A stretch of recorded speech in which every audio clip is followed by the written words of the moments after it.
baboy. 15 mga taong aksidenteng nakapag-adapt ng mababangis na hayop.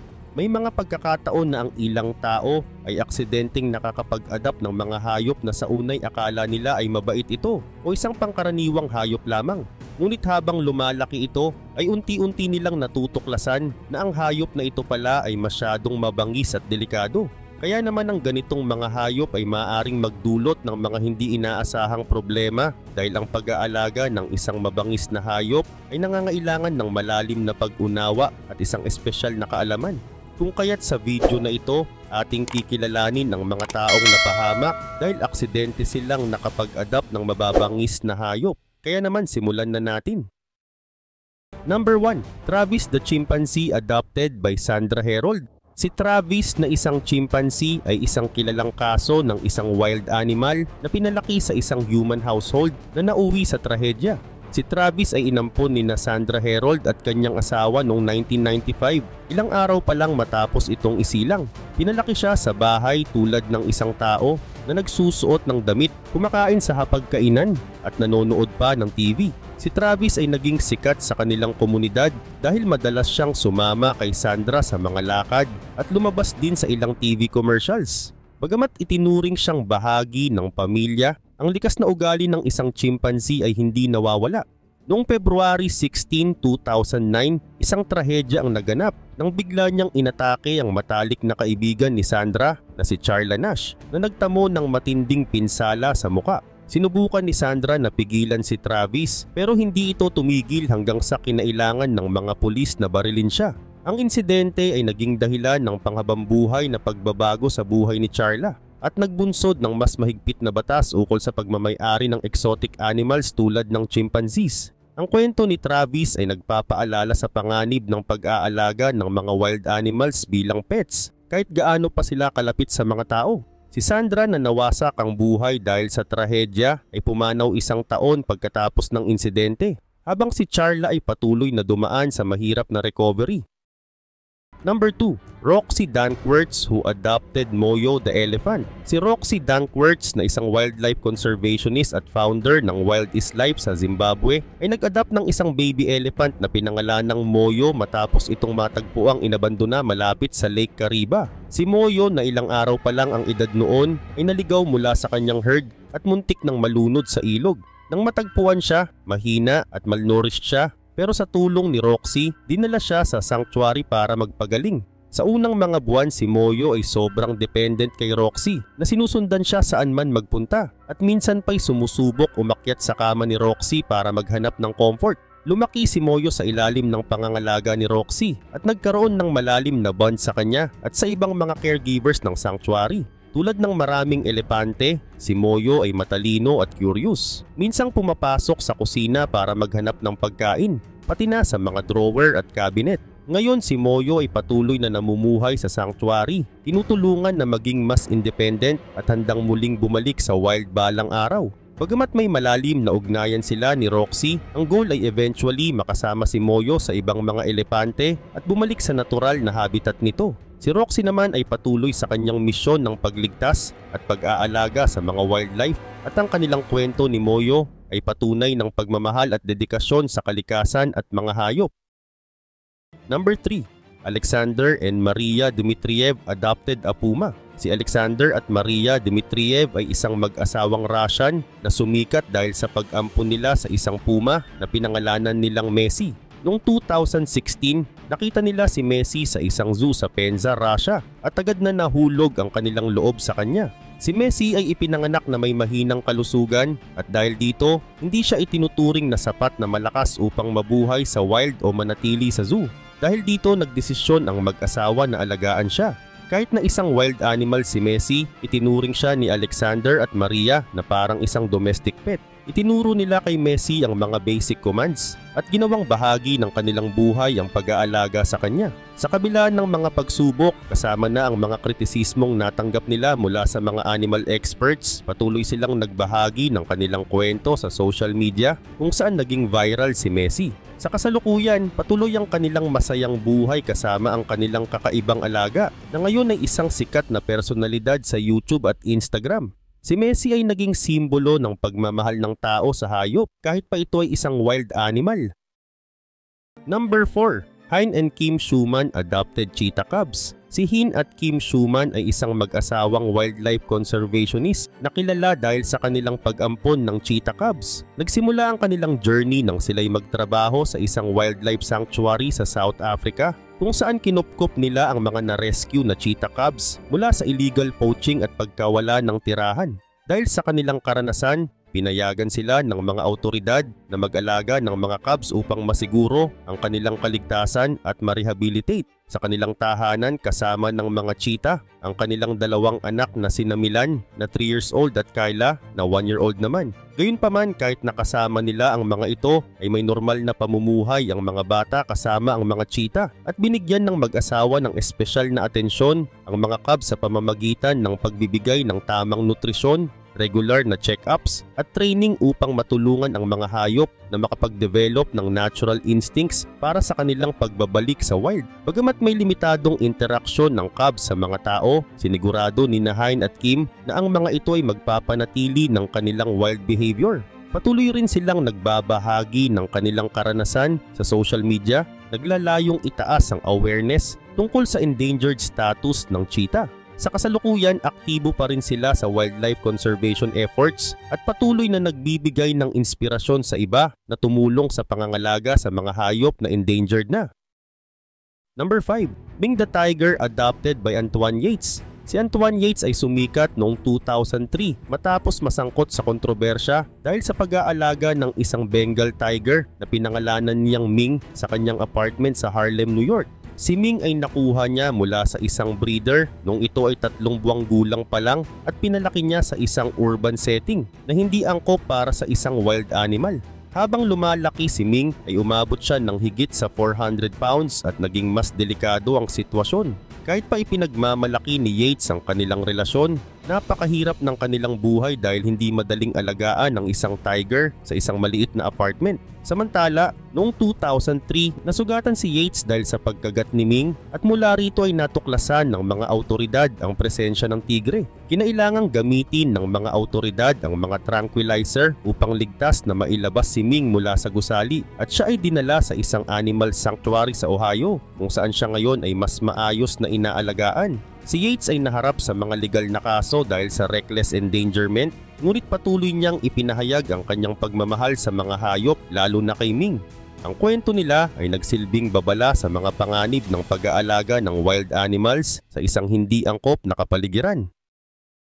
Number 6. Kevin Richardson, also known as the Lion Whisperer. Si Kevin Richardson, na kilala bilang the Lion Whisperer, ay isang animal behaviorist mula sa South Africa na sumikat dahil sa kanyang malalim na koneksyon sa mga malalaking pusa tulad ng mga leon at hyenas. Nakilala ang kanyang reputasyon dahil sa kanyang kakaibang paraan ng pakikitungo sa mga wild animals gamit ang tiwala at pag-intindi sa halip na pamimilit. Nagsimula siya sa isang wildlife park kung saan nakabuo siya ng malalim na relasyon sa 2 batang leon na sina Tao at Napoleon. Sa halip na sundin ng tradisyonal na paraan ng pagsasanay, itinuring niya ang mga leon bilang mga kaibigan at mula dito'y lumago ang kanyang koneksyon sa mas marami pang malalaking pusa.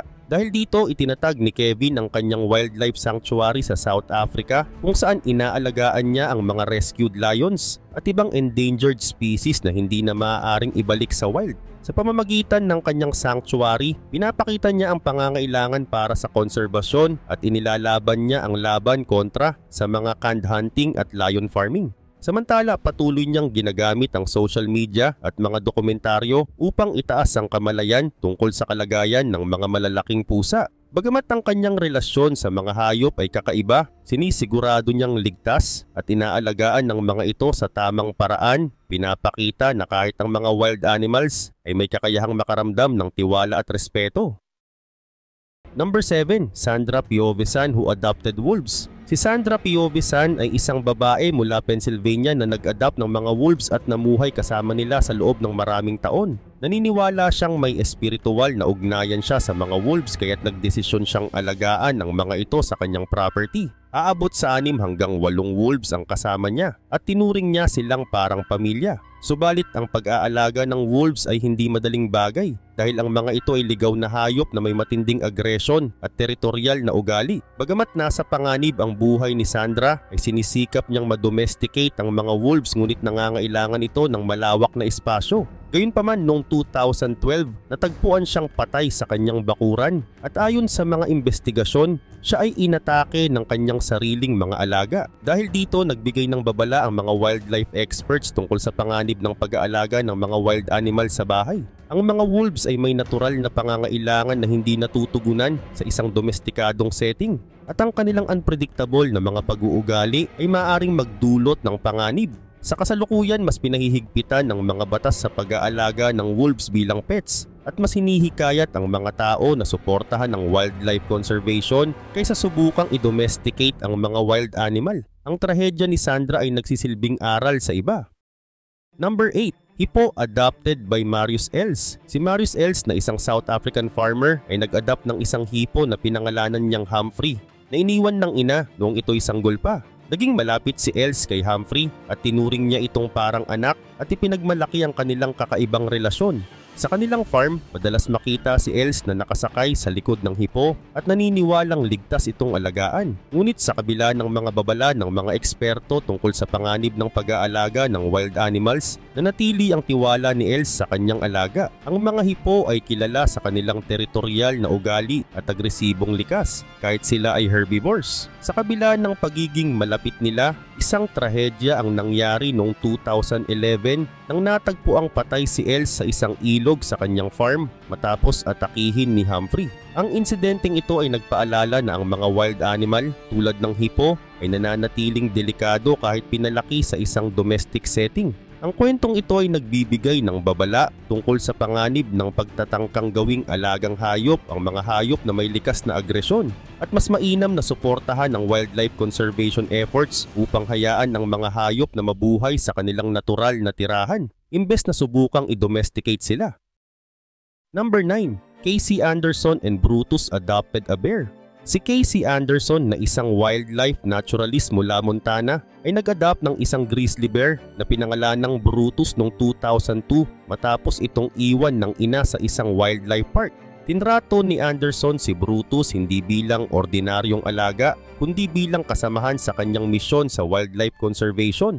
Lumaki si Brutus sa ilalim ng pangangalaga ni Anderson at naging bahagi ng kanyang buhay. Kahit na umabot si Brutus sa 800 pounds, nanatili siyang maamo at naging malapit kay Anderson na madalas nilang ipinapakita ang kanilang relasyon sa mga dokumentaryo tulad ng Expedition Wild. Samantala si Anderson ay gumawa ng isang sanctuary, ang Montana Grizzly Encounter, na para sa mga bears na tulad ni Brutus na hindi na kayang bumalik sa wild.